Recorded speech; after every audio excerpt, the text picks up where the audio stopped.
Hello, and welcome to another episode of How to Survive. My name is Joe, and I am joined once more by Chris. Hello. I say once more, I mean once again. Yeah. This isn't the only time you're going to be back, I assume. Yeah, this isn't the last episode of How to Survive. In fact, it is episode number 28. Wow.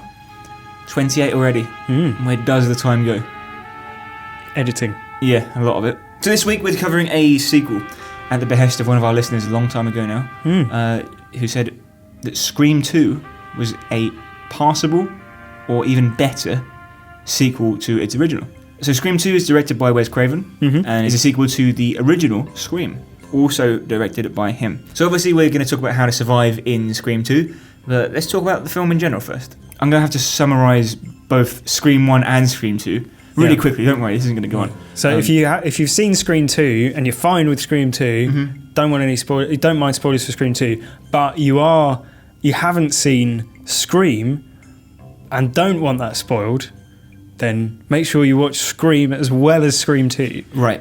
You can head over to our website, HowToSurviveShow.com, where you'll find an up-to-date listing, which I've definitely updated now, which will have all the episodes we discuss and various resources where you can find books or DVDs we mention. So Scream 1, we're going to have to recap. Sure. Tells the story of Sydney Prescott, who is a teenage girl with all the usual teenager problems. The one difference being that her mother has been murdered a year before. She goes through a few weeks of mistrusting everyone around her as her friends are murdered by one, and it turns out the killer has something of an affinity for scary movies. And he uses this to his benefit in sort of playing around with the people before he kills them. It turns out the killer was her boyfriend, Billy Loomis, who was accompanied by another friend and film enthusiast Stu Macker. So those were the two killers, and that's how Scream 1 ends. Scream 2 picks up... We should say, she kills the... Yeah, she murders... in self-defense. Yeah. It's not like cold-blooded. She kills Billy Loomis and Stu Macker, and that's the conclusion of the film. Scream 2 picks up a couple of months later, and a film adaptation of the story of the murders has just been released, called Stab. And the film opens on a couple going to see the film, and they are murdered by a new killer, wearing the same mask, the ghost-faced mask, as the killer in the original. So who is it? So Sydney is studying at university, along with another survivor from the first movie, Randy Meeks. He has a friend from his class, played by Timothy Oliphant, called Mickey Altieri. But also in town, returning from the old film, Gail Weathers, played by Courtney Cox, who is a newsreader or a journalist of some kind. Dewey Riley, played by David Arquette, who is in the first film he's a cop. In this one he's just kind of in town to look after Sydney. And Cotton Weary, who has come along with Gail Weathers in order to have an on-camera reconciliation with Sydney, because in the first film he was accused of murdering her mother by her, and obviously was released when it was discovered that the murders were done by Billy Loomis.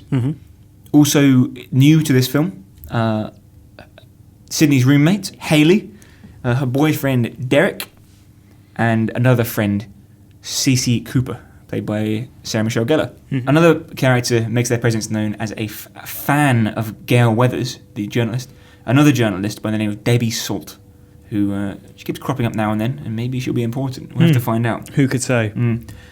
The first friend to be killed is Cece Cooper, who is a sorority sister who's looking after the house and making sure all her friends can get home safely. Yeah, she's the sober sister. Right, exactly. And so she's alone in the house. Something of a modus operandi of this killer is that he phones people up, prank calls them, gets them into a sort of agitated state before basically killing them. Yeah, and it's always a conversation around horror movies. Yeah, what's your favourite movie? Yeah. In this one, he kills Cece by throwing her from the third story of the building. Next up is Randy Meeks, who is killed in broad daylight in a public place, which is an interesting twist. He's dragged into a news van and basically killed there. And then they're trying to find out who killed him. Gail Weathers, the journalist, and Dewey are attacked while they're in the film department, trying to develop a film or look over some footage of a crowd gathered outside the building in the hopes that they might be able to see the killer. Sure. They're attacked, Dewey is stabbed, and Gail manages to escape, where she bumps into Debbie Salt, the journalist from earlier, who is on the phone making a news report.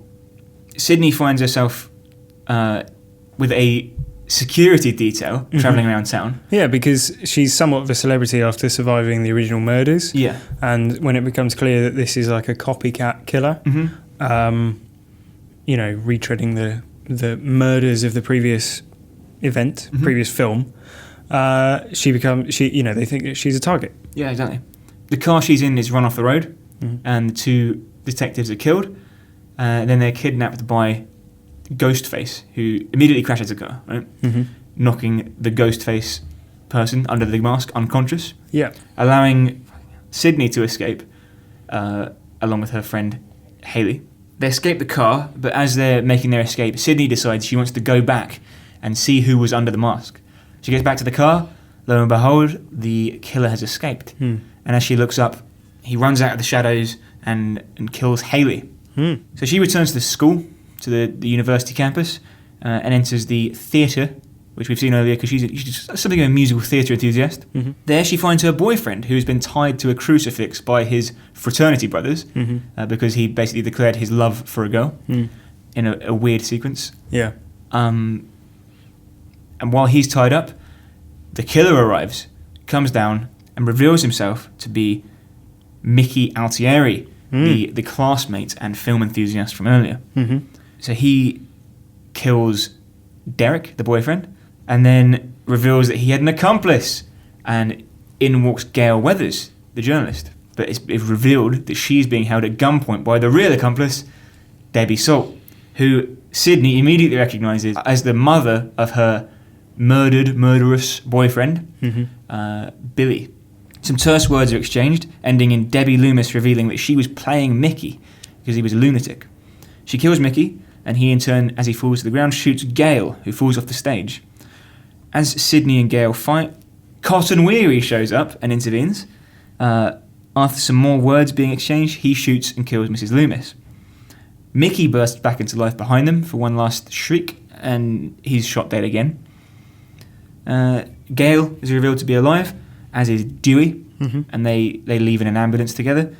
And the movie ends with Cotton giving a press conference, finally getting the public recognition he deserves with a clear name, and Sydney slips away unnoticed, just like she likes.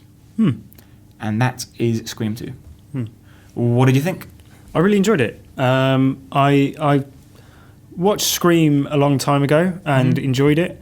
I'd never seen Scream 2, although I think I must have seen the sort of last 10 minutes, like, you know, when you're flicking through the channels. Right, yeah. And you see, so I knew that Debbie Salt was the killer. Oh, really? Yeah, just because I'd seen it before, Right. I'd spoiled it for myself.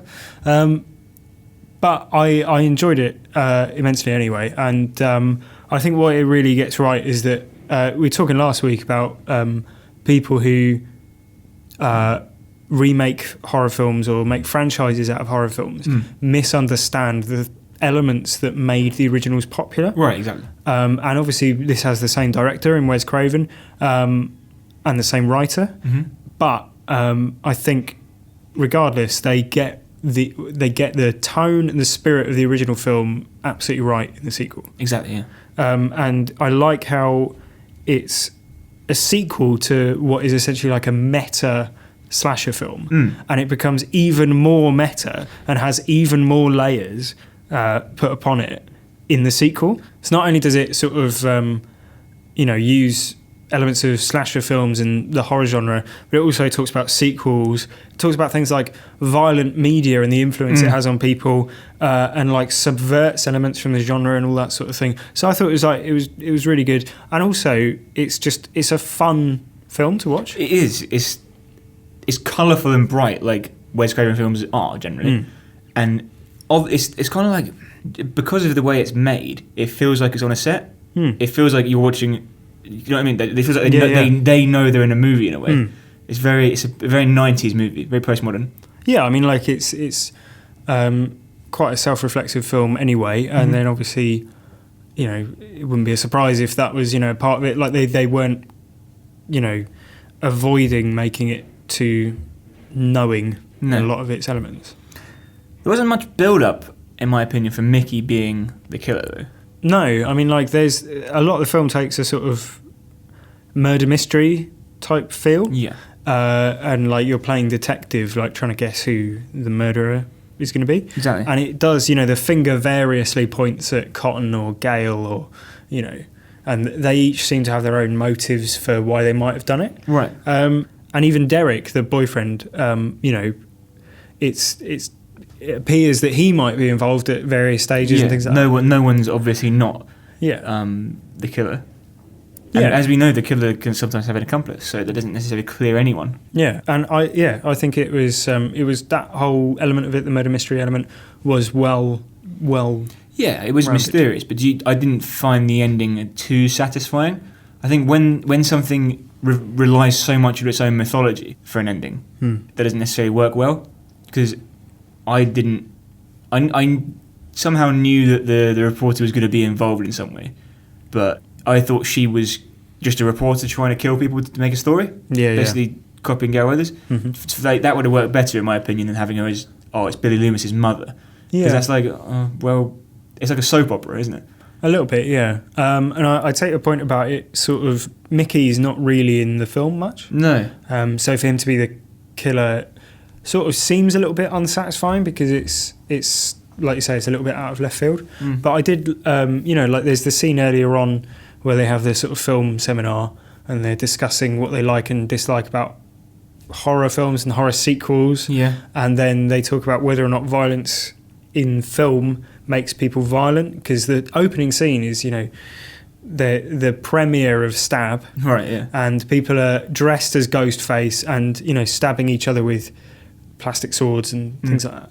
And that's what allows the two characters in the prologue to be killed without anyone noticing, because they're, in an environment where everyone is pretending to be either Ghostface or a victim. And so, there's the discussion of whether violent movies make people violent, and it plays upon that by having Mickey as saying that that's what his defence is going to be. Yeah. That's kind of his motive all along, was to do it in order that he could get caught and say in court it was the movies that made me did it. Exactly, yeah. And then that is also then subverted by Debbie Salt or Mrs. Loomis, who says, what a ridiculous idea. Like the idea that anyone could blame movies for, which I thought was quite a nice touch, because, I'd imagine most right-minded viewers are watching that and watching Mickey going, well, obviously that's not going to work. And for the character in the film to be like, well, you're an idiot, that's never going to work, is great. I mean, there were certain jokes made that I want to know whether you think they're clever and meta, whether they're just pandering. Okay. The obvious ones being like references to Friends characters, because Courtney Cox is one of the main characters. Yeah. And she mentions Jennifer Aniston at some point. And then David Schwimmer is in one of the sequences with Stab. Yeah. Various things like that. Yeah, I really like the sequences with Stab. Yeah, because they're not only obviously remaking the events, but they're remaking the scenes that were in Scream showing the events. Yeah, so it's almost like it's been directed by the person who, because obviously it has. Yeah. But like they're remaking the scenes that you remember from Scream as well. Yeah, so like the shots are the same, and it's like Heather Graham is in it as Drew Barrymore. Yeah, and I thought it was really funny. It's clever, and fun. And there's a good joke which comes on from the original, where they say, who's going to play you in the movie? And she says, oh, no, in my luck, it'll be Tori Spelling. And then in this film, it is Tori Spelling playing her, Yeah. And like outside of like the sort of meta references, there are obviously the references to horror movies, like the horror genre. A couple that I noticed were Freddy Krueger's jumper in Sid's room, and hanging up. And in Scream, the janitor of the school is a guy called Fred, and he wears that jumper and a pork pie hat. Well, like there's also when Cece is on the phone to her friend, she has the phone call where the killer's talking to her, and then she's also talking to her friend. Yeah, and she's saying, I'm a bit worried about the like the phone call. Like I feel like I'm not alone in the house. Right. And then her friend goes, tss, tss, tss, ah, ah. Oh yeah. And I was like, yeah, because like. What I like about those sort of references, they're not too overplayed, so you don't have someone like really highlighting them, going, "Oh, there's Friday the 13th music." Like, like if you get it, then you get it but if not, it's not going to have Take like you out of the 30 film. seconds of the composer was so great. I mean, this iconic film music. Like they don't make too big a deal out of it. No, exactly. Like it's just sort of it's stuff. Like if you watch horror films and if you enjoy horror films, it's there. But if you're not bothered about any of that, and this is the first horror film you've ever watched, you're still going to enjoy it. It's a horror movie for horror fans. Yeah, and also Mrs. Loomis is basically Mrs. Voorhees. Right. Yeah, Yeah. Even down to the name is almost almost the same. Loomis and Voorhees. Like it's like a. I didn't think of that twist. That's clever. Yeah, like they even look similar as well. Yeah, that's clever. Okay. Well, she's earned a point back in my my estimations of the ending. Fair enough. What I also like is the film and obviously the franchise as a whole has really strong female characters without again it being made into like a big deal. Yeah, it's exactly. not like a thing that they're not like Lara Croft, but they're not the weak sort of damsel-y females that you normally get in a horror film or a slasher film. Well, CC is to an extent, but I think that's deliberate. Yeah, like it's counterplaying her TV role. It's Buffy. Yeah. Yeah. Right. Yeah. Yeah. I mentioned earlier that I think this is kind of like a TV. It feels like a TV show, maybe because it's very 90s, and that's what I associate. And because TV. Courtney Cox is in it. And but that's Buffy the thing. the Like, you got Courtney Cox from Friends. Mm-hmm. You've got Buffy.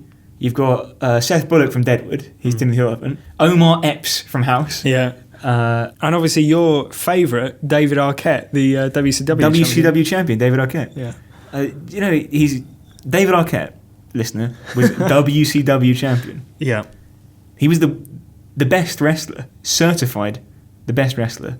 Dewey Riley, the Yeah. best wrestler. And if that doesn't tell you all you need to know about wrestling. Yeah.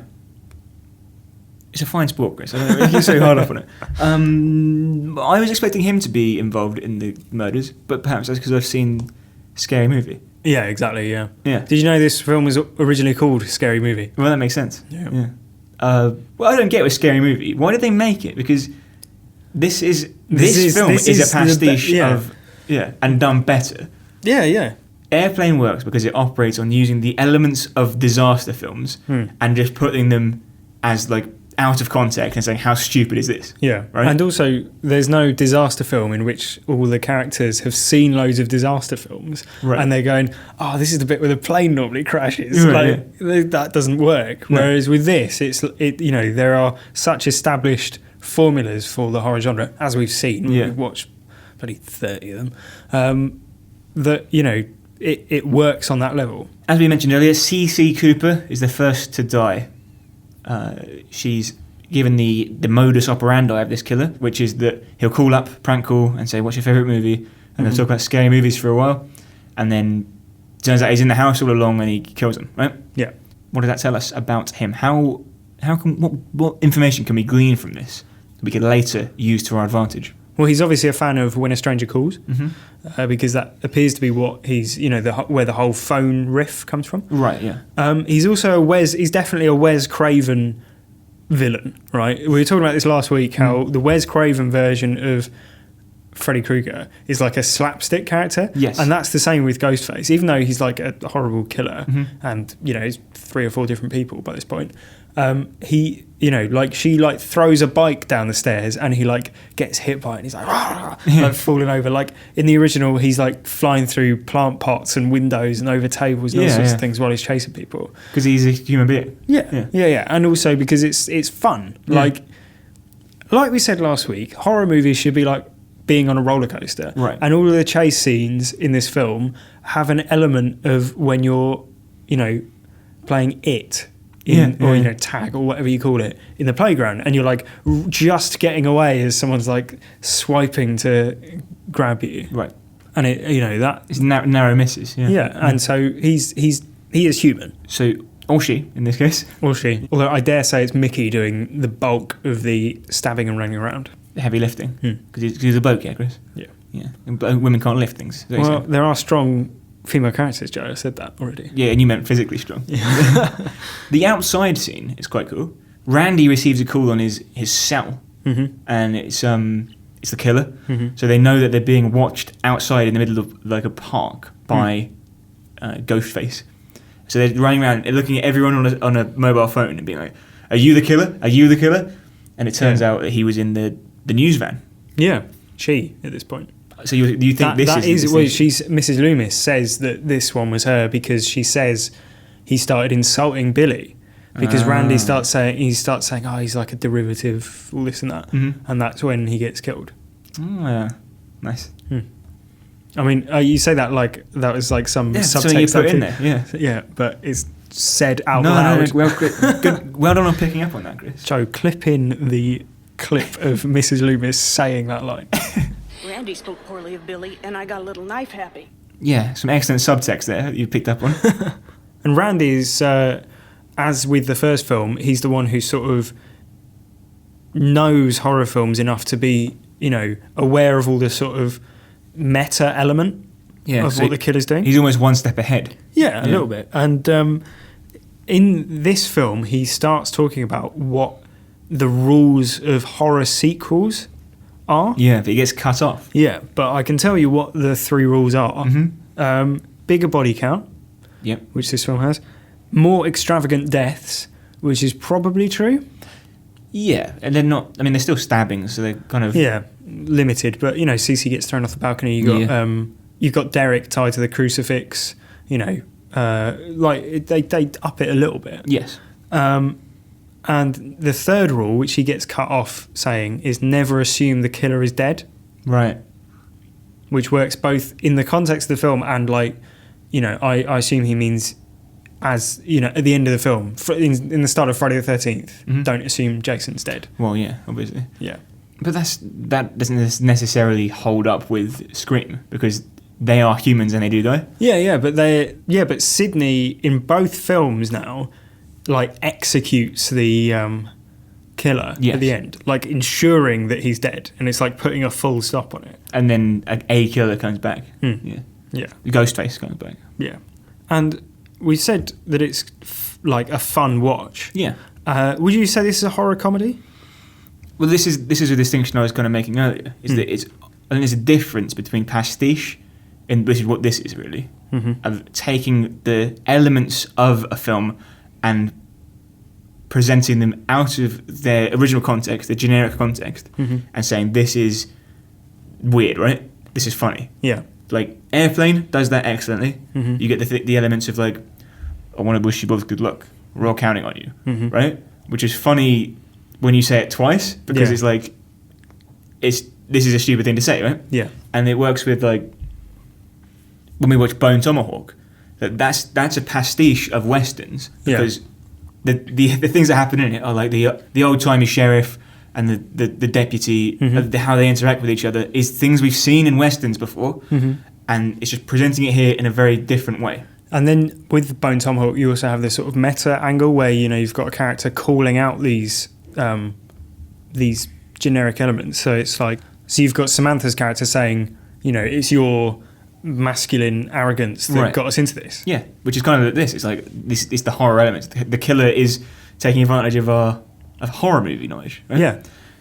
And I think that's different in a way because it's kind of funny, but it's not presenting it as a knee slapping comedy. Airplane's different, I'll admit, but take something like Blazing Saddles. Yeah, well, there's a difference between pastiche and parody because pastiche is, I think, defined as taking the elements without taking their meaning. Right. So you present, a cowboy. If it's the pastiche elements of a western might be a cowboy on a horse with a lasso and, all those sorts of things. Whereas parody would be a cowboy... falling off his horse. Yeah, on a motorbike or something. I don't know, that's a bad example. But you get the idea, So Airplane, Well, parody is ridicule. Pastiche is just taking that element. Yeah. So Scary Movie is a parody. This is a pastiche. Yes. Yeah. And Scary Movie is broad, lazy, and unfunny. And this is... none of those things. Yeah, it's clever, unexpected, and amusing. Yeah, and it's probably scarier and funnier than most films that would probably advertise themselves as horror comedies. But it's hard. You can't commit fully to one side, right? Shaun of the Dead. That's a pastiche because it takes the elements of a zombie horror and presents them in a different light. Rather than being like a suburban American survival. It's a guy in suburban London who is trying to just save his mum, right? And that's the difference, and it's funny because it's taking it out of its original context. Yeah, exactly. It's Shaun of the Dead is obviously, as the title says, Dawn of the Dead, but what would an Englishman do? Yeah. And it's go to the pub. Yeah. Like, the pub is the mecca compared to the America that's being the shopping centre. Right, exactly. And like I liked the in terms of it subverting stuff, I liked Haley's death in particular. Right. Because in that, you know, they climb out of the car really slowly and carefully, and then, you know, they do the thing. The subversion there comes from them going, oh, actually, no, I will go back and unmask the guy. Because how many horror films do you have where the person's never unmasked? Right, yeah. And so they're like, no, I'm going to go back. And then when they go back, it's the person who goes back who's safe, and the person who stays where they were who gets killed. Right, yeah. Bit beside an adventure, isn't it? You got to think for yourself. Well, early How to Survive tip, but that shows stay together. Yeah. Safety in numbers. Exactly. Yeah. We'll come back to the final showdown again, just quickly, because I really don't think it's entirely satisfactory. Okay. I mean, it's fine. Like, I'm not going to... Like, it doesn't ruin the film. You're not going to write a letter to the estate of Wes Craven. No. But I just don't feel that it was telegraphed as well as it could be, because I thought it was set up perfectly for it to be Gail Weathers or Debbie Salt prior to her being Debbie Loomis. Right? That theme is there more than it's some guy from the class who has like one line in the film. Yeah, I don't disagree with you. Can you give me any other good horror sequels? Because a couple get mentioned in the film in the context of, are there any good sequels or horror sequels? And those are Aliens and Terminator 2. We've discussed that before, though. Yeah. Aliens is an action film, and therefore is not... It's a sequel to a horror film, but it isn't a horror film itself. Yeah. And I'd say Terminator 2, I don't think that's horror at all. No, exactly. It's the same principle. Because the Terminator is horror, you could argue, and Terminator 2 turns it into an action film. Yeah. And both of them are James Cameron. Yeah, exactly. So yeah, they are wrong. These Wes Craven and is a craven idiot. Yeah, exactly, an idiot, a simpleton. Yeah. An amateur when it comes to horrors. Yeah. Compared with the likes of the How to Survive podcast. So on that note, Joe, how would you survive Scream 2? Well, the only way that we've seen these murderers die so far, and there's 4 of them now, is by gunshot. Okay. So I'd get a gun and then just never put it down, ever. Yeah, it seems that Sydney's quite effective with firearms as well. Yeah. She's very accurate. Yeah. But she's not she hasn't been called upon for like mile-long marksman No, it's shots. not American Sniper. No. But you know, she every time she's seen to be shooting, she's hitting the target. Yeah, exactly. Yeah. So yeah, my advice to Sydney is perhaps for Scream 3, get a gun. But then, like, the problem with Scream and Scream 2 is that she doesn't know who the killer is. Yeah, but if you've got a gun, as soon as Ghostface jumps out and says, "Oh, I got you now." Yeah, but like go, maybe she was like, "Oh, I might get a gun," and then her boyfriend was like, "Oh, I don't get a gun. I don't like guns." And you know what? If what if it goes off accidentally, or I've heard more people die who are gun owners than not gun owners. And didn't you know that like 90% of gun fatalities are a result of a family member's owned weapon, all this sort of thing? Might be throwing all these stats out there about gun ownership, be really anti-NRA. She goes, oh, right, yeah, no, I won't get a gun. And then, lo and behold, it's him. So get the gun. That doesn't solve the problem with getting the gun. Yeah, that's true. If you have the gun... And so don't let yourself get talked out of getting the gun either. And if anyone bips up, shoot them. Because they're probably the killer. Yeah. Yeah. Although... she thought Cotton Weary was a killer. But only use it if someone's coming at you with the intent to kill you. So only use it with confirmed... Yeah. Right, okay. Because at no point has anyone pulled a gun on her or pulled a knife on her and not been the killer. Sure. I mean, Cotton Weary is pointing a gun at her at one point. Yeah, but he's also pointing it at Mrs. Loomis. Mm-hmm. So that's more of a misunderstanding, a misreading on his part. Yeah.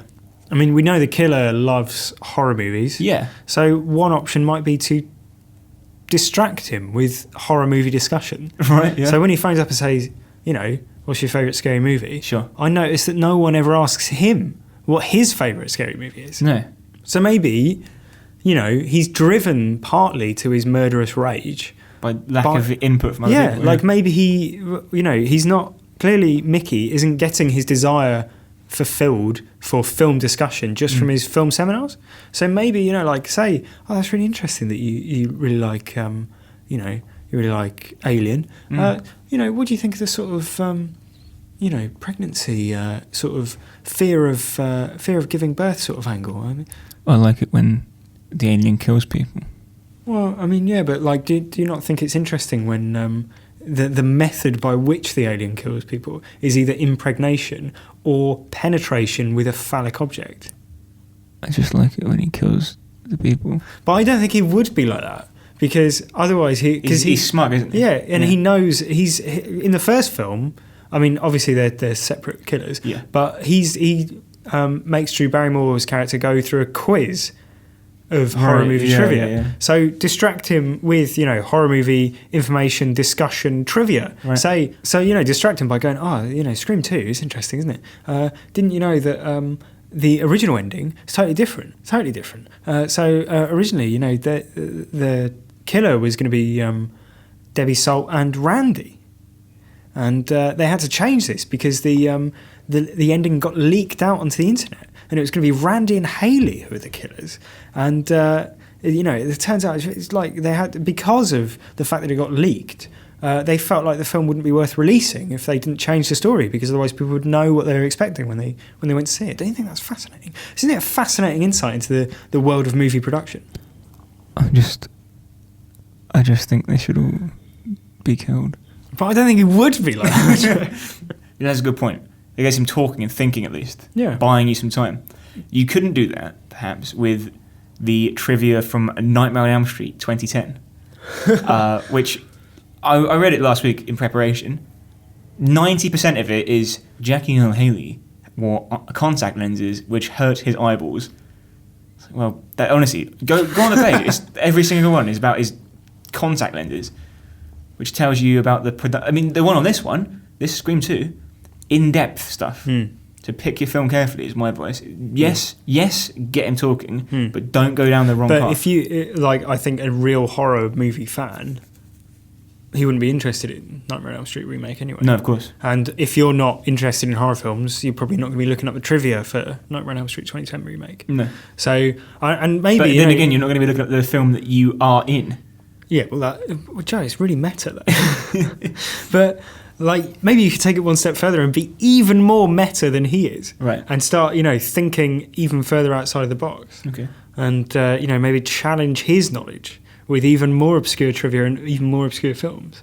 And be like, oh, yeah, didn't you know that that film's based on an original Korean film in which the killer is actually, whatever. I thought you were going to tell me something amazing I didn't know about Scream. No, I wish. Oh, damn. Be Quentin Tarantino levels of sort of smug film knowledge. Yeah, he is very smug, isn't he? Equally, since the killer is a big fan of scary movies, why not use the ending of some scary movie to your advantage against him? Okay.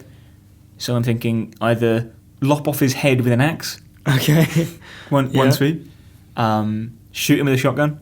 An axe to the head, Mrs. Voorhees. An axe to the shoulder for Jason in Friday Part 3. Fire him out of an airlock into space. Yeah, that would be good. Useful. Get him to put a propane tank into his mouth and then shoot it. Yeah. Bludgeon him to death with a typewriter.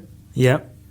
All good options. Equally, if you're the killer, right, and you want to kill people who are big fans of horror movies, the most effective way to do that, surely, is to make the murders nothing to do with the tropes of horror movies. Yeah. And then that way, rather than going, it's going to be, I know what's going to happen, this guy's going to break into my house, just don't do it like that at all. Just run them over when they're out jogging in the morning or something. The end result is the same. Yeah. But then it's not as newsworthy, is it? Have you seen a film about a man who, is a serial killer who runs people over? Yeah. Go on. Death Proof. No. He gets people in his car and then crashes it, Joe. Carrie? No, what's it called? Not Carrie, the other one. Christine, the Stephen King movie, directed by your mate, John Carpenter. It follows a sentient and violent vintage Plymouth Fury named Christine and its effects on the car's teenage owner. Okay. I should just point out to the listeners at home that Joe didn't just know that synopsis off the top of his head. No, I did. We paused for about 2.5 minutes while he Googled it on his phone. No, Christine, the 1983 John Carpenter film, written by Stephen King, edited by Marion Rothman, directed by John Carpenter. As I recall, in the beginning, a red-white 1958 Plymouth Fury is being built on the assembly line. Stop this. 20 years later, Arnold Cunningham is a nerdy teen. I want to do this film now. Right, next week, we're doing Christine. One final point. Why didn't they just unmask them when they were in the car with them? Because they were worried that it would wake them up. Bullshit. There's two of you. Just sit on their arms or something. Sit on their arms? Yeah. If you were like unconscious now, and I just laid you down on the floor and sat on your chest, there's not much you could do about it. No, that's because you're so fat. Oh, here he is. I've got one final suggestion. Go on. Obviously, if you're looking to survive a killer who's killing people specifically using methods and influenced by horror films, there's only one place you should go. It's HowToSurviveShow.com. Don't forget to subscribe to the podcast. And with that in mind, I think maybe we can wrap up. Thank you very much for joining us for this discussion of Scream 2. Hope you enjoyed it. If you have any thoughts on it, how you'd survive in Scream 2 or Scream 1 or any of the movies we've done in our oeuvre so far, or any of the movies we've got coming up. Next week is Speed, a movie from sometime in the 90s about a bus that can't stop running people over. And the week after that, we've got Crank, the Jason Statham movie about a man who can't stop running people over. And in the meantime, if you'd like to suggest any films for us, or if you have any comments or feedback, then the email address, as ever, is howtosurviveshow@gmail.com. And don't forget to rate and review us on iTunes. If you enjoy us, leave a 5-star review. If you don't enjoy us, then maybe don't leave a review at all. Leave 5 stars. Okay. Leave 5 stars and you'll have the last laugh. Yeah. Look, we hate getting 5-star reviews. From people who don't like us, there's nothing more than a sarcastic 5-star review. Do you know what I mean? Yeah, I love it. Yeah. So thanks very much for listening. And we've actually had one email in, just to close the show. We've got an email from g.face@gmail.com. Yeah, hi. And he says, Joe, what's your favourite scary movie?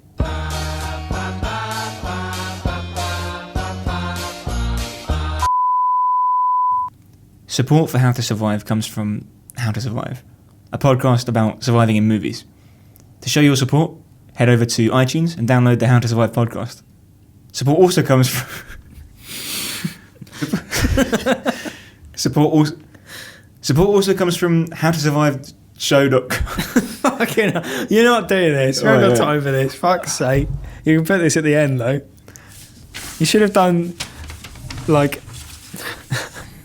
How to Survive podcast. Send better podcast. Send survive better podcast.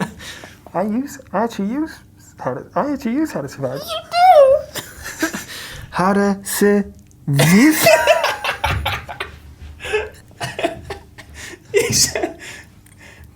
How to survive. And thanks to How to Survive, who've been with How to Survive since the very beginning. And right now, How to Survive are giving you an offer. Head over to howtosurviveshow.com/how-to-survive and enter offer code How to Survive at checkout to get your free episode of How to Survive. Get a free 1-month trial.